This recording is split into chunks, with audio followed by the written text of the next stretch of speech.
Welcome back to another AP tutorial. This time, we're going to talk about the DBQ essay, or what's known as the document-based question. Now, I know what you're going to be thinking about this. This is a beast of an essay, and you are correct. There are so many moving parts to this essay. Trust me, you're going to end up falling in love with this essay. What? Yeah, trust me. By the end of the year, you're really going to like it. Why? Because the DBQ essay gives you information. Basically, what you're going to get is 7 primary source documents. Documents can be written or they can be graphic. The point is to take those documents, organize them, put them into an argument, and create an essay out of them. By the end of the year, you're going to be asking yourself, out of all of them, why did I like the DBQ so much? And the answer is going to be simple. They give you the information. So let's jump into it and see how you can organize your DBQ essay. Okay, so let's start off with just the organization of the DBQ itself.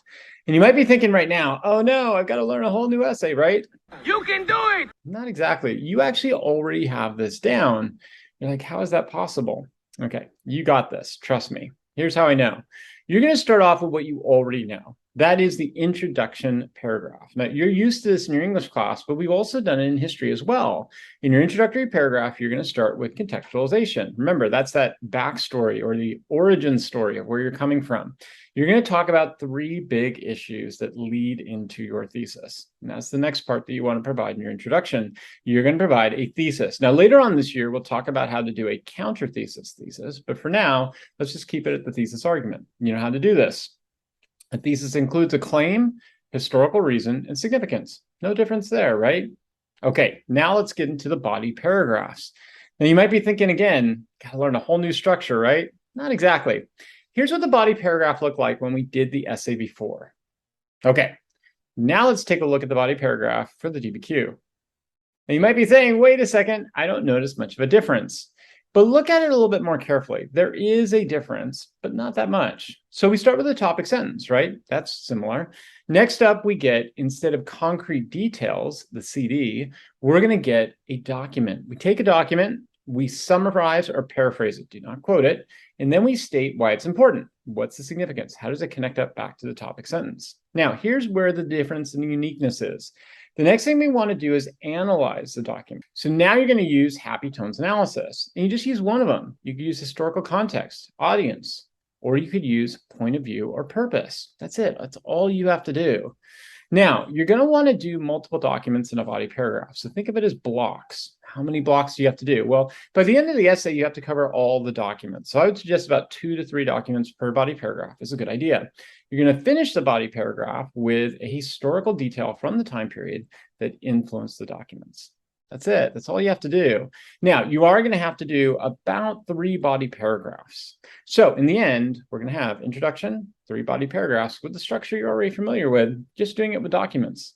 So now we're going to take a look at this, and we're going to use the example of AP World History to demonstrate this with a DBQ that was done just a few years ago on maritime empires.